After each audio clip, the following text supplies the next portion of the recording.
जो B3W है, build back better world, इसमें अमेरिका ने पाकिस्तान को माइनस कर दिया, इंडिया को साथ मिला लिया है।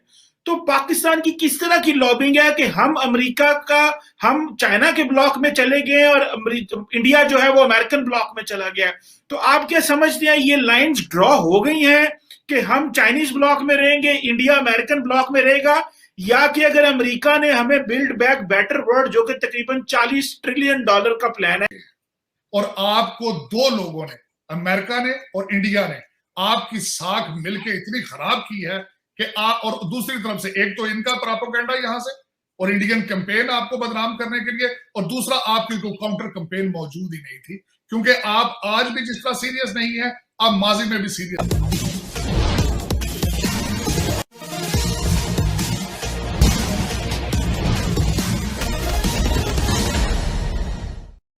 अमेरिका और भारत के बीच एक $40 ट्रिलियन का एक डील फाइनल हुआ है। यह दुनिया का अब तक का सबसे बड़ा डील ही नहीं, बल्कि यह भारत की विदेश नीति की सबसे बड़ी कामयाबी के रूप में देखा जा रहा है। इसका उद्देश्य चीन के वन बेल्ट वन रोड के प्रोग्राम को नाकाम करना है। इससे चीन ही नहीं, पाकिस्तान के भी होश उड़े हुए हैं। क्या है हकीकत, आइए आगे समझते हैं।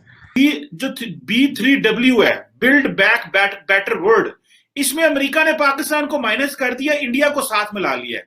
तो पाकिस्तान की किस तरह की लॉबिंग है कि हम चाइना के ब्लॉक में चले गए और इंडिया जो है वो अमेरिकन ब्लॉक में चला गया। तो आप क्या समझते हैं ये लाइंस ड्रॉ हो गई हैं कि हम चाइनीज ब्लॉक में रहेंगे, इंडिया अमेरिकन ब्लॉक में रहेगा, या कि अगर अमेरिका ने हमें बिल्ड बैक बेटर वर्ल्ड जो कि तकरीबन $40 ट्रिलियन का प्लान है के साथ किया। भारत के हालात आपने देखे कहां से कहां निकलता जा रहा है वो अपने इंटरनेशनल नेक्ससेस में और इंटरनेशनल डीलों में, और जिस तरीके से उन्होंने अगले दिन अग्नि 5 का जो उन्होंने एक्सपेरिमेंट किया, आप उसको अगर आप उनसे महंगाई का कंपैरिजन करते हैं, उनकी फॉरेन पॉलिसी का कंपैरिजन क्यों नहीं करते आप? 3 साल और 2 माह हो गए इमरान खान साहब की गवर्नमेंट को। अगस्त में आई थिंक इनकी गवर्नमेंट बनी थी।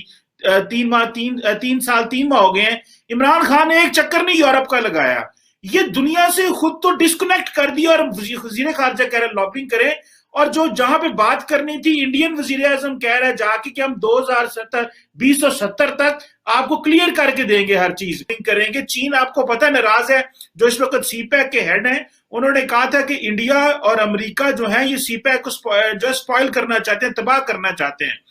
वैसे तो TLP का इल्जाम भी इंडिया पे लगा था, लेकिन बाद में वो TLP के साथ सुलह हो गई तो इंडिया से पीछे हटके कि अगर आपके पैसे चाइना से रुक गए हैं, आप अमेरिका से मानना चाहते हैं, तो अमेरिका दोनों क्वाड का हिस्सा इंडिया के साथ। तो आप किस तरीके से अपनी आवाम को कॉन्फिडेंस में लेंगे? क्योंकि आप अगर अमेरिका के साथ दोबारा आएंगे, अमेरिका आपका बाजू मरोड़ के फिर कहेगा कि ये इंडिया के साथ हालात बेहतर करो आपने, क्योंकि वो हमारा पार्टनर है क्वाड के अंदर। वो मालाबार के अंदर जाके एक्सरसाइज कर रहे हैं, अपने बे ऑफ बंगाल के अंदर वो एक्सरसाइज कर रहे हैं नेवल की। वो अपने आपको पता है जो अग्नि 5 का जो उन्होंने अगले दिन मिसाइल फेंका था, तैयारी की, जो पूरे चाइना को कवर करता है, अफ्रीका और यूरोप तक जाता है उनका, वो 1500 किलोग्राम वजन उठा के जाता है, जो अग्नि 5 उन्होंने किया। आप खुद कंफ्यूज है, दुनिया को भी आपने कंफ्यूज कर रखा है। कोई पता नहीं है किसी को, वाशिंगटन DC को कोई पता नहीं है कि आप चाइना को छोड़ चुके हैं, अभी साथ हैं। अफगानिस्तान पे आपकी क्या पॉलिसी है? IMF को आपने सारा कुछ लिख के दे दिया कि जी भाई बात आप जिस तरह कहोगे करेंगे, हमें नोट दिखाओ। तो ये आपके पास कुछ आपको खुद नहीं पता। आपके मोईद यूसुफ साहब ये हफ्ता पहले इंडिया जा रहे थे, अब नहीं जा रहे। अच्छा, इनके साथ स्पॉइलर है, अगर अमित शाह का स्टेटमेंट जो उन्होंने दी है, वो कश्मीर में भी गए हैं, पाकिस्तान के खिलाफ बोले हैं, उन्होंने गोवा में भी स्टेटमेंट दी है कि हम घुस के मारेंगे। आप स्टेटमेंट ही को दे देते, काउंटर ही कर लेते उसको। आप हमें चाहते हैं कि हम आपके लिए लॉबिंग करें, हम इंडिया से बात करें, वो हम नहीं करेंगे। आप ये करें, आप हमारे साथ बायलैटरल काम करें, बिजनेस करें, एंगेजमेंट करें, लेकिन ये कश्मीर पे हमें जो है ना वो लेक्चर देना बंद करें और ये डॉसियर देने बंद करें। ये कश्मीर पे बहुत हो गया, 75 साल की आपकी कहानी है, हम इस पे इंडिया के साथ ताल्लुकात खराब नहीं कर सकते।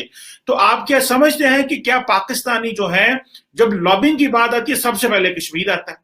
ठीक है, तो आप ये समझते हैं तारड़ साहब कि हम ये कश्मीर के स्टांस से पीछे हटेंगे? अगर नहीं हटते तो दुनिया हमें ओपनिंग नहीं दे रही। और मैं आपको यहाँ पे एक पॉइंट अपनी थोड़ी इंफॉर्मेशन की बेस पे भी बता दूं कि हमारे बहुत सारे दोस्त जो फॉरेन सर्विस में हैं वो कहते हैं कि हमें कश्मीर के हवाले से चैलेंजेस हैं, अब हमारी बात उस तरह नहीं सुनी जाती। तो क्या ये जो हमारी बात नहीं सुनी जा रही इसलिए शाह महमूद कुरैशी फ्रस्ट्रेशन में है कि क्योंकि वो भी आगे से होस्ट ममालिक कहते हैं कि आप जब हमारे पास आते हैं तो कश्मीर के अलावा भी कोई बात करें, इकोनॉमी की बात करें और पीपल टू पीपल कांटेक्ट की बात करें। जरा इस पे बताइएगा, क्या हम चेंज कर सकते हैं ये पॉइंट? इस पे नहीं चिमा साहब, इस मेरी ओपिनियन कश्मीर के हवाले से आपकी फॉरेन पॉलिसी रिलेटेड थोड़ी डिफरेंट है।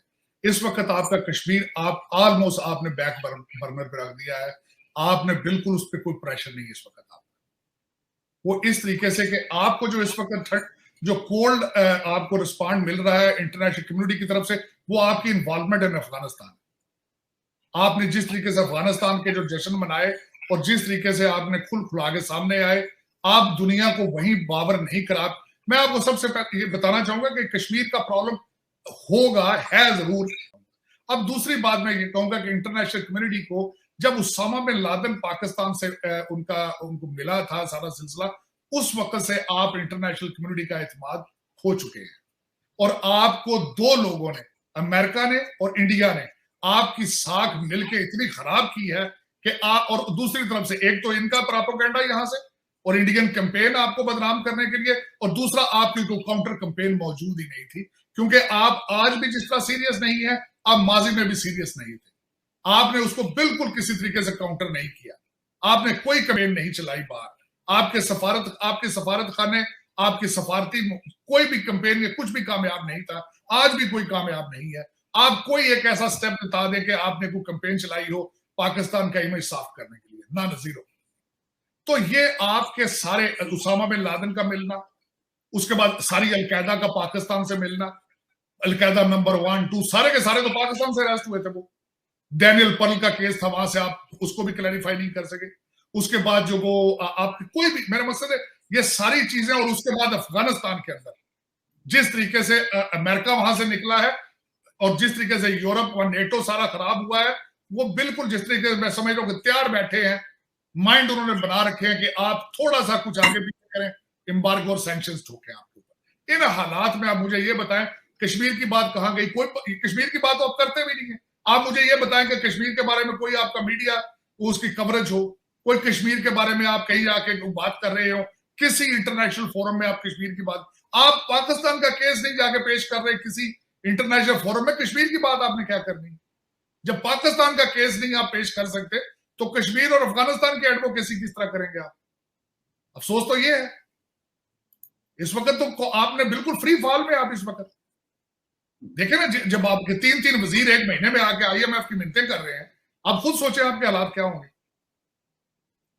आप लोगों को पता ही होगा कि चीन एक one belt one road program यानी OBR के तहत एक प्रोग्राम चला रहा है, जिसका उद्देश्य चीन को कई देशों से जोड़ना है। इस योजना के तहत चीन दूसरे देशों में रोड, रेल रोड और बंदरगाह बनाता है। हालांकि इस योजना का उद्देश्य चीन निर्मित सामानों को दुनिया के कोने कोने तक पहुंचाना है, पर दूसरे देश, खासकर गरीब देश जिनकी आर्थिक स्थिति ठीक नहीं है, वे इंफ्रास्ट्रक्चर डेवलपमेंट के नाम पर चीन की इस योजना को यानी OBR को स्वीकार कर लेते हैं। पर चीन इस योजना के तहत जो भी बनाता है वह उस देश को कर्ज के रूप में मानता है और उस पर ऊपर से 3.5 से 5% तक सूद भी इतनी ऊंची दर पर वसूल करता है। जबकि अंतर्राष्ट्रीय मापदंडों के अनुसार इस प्रकार के जो इंफ्रास्ट्रक्चर डेवलपमेंट करने के लिए कर्जे दूसरे देशों को दिए जाते हैं, वहाँ पर जो सूद की दर है वह 0.5% से 1% तक होती है।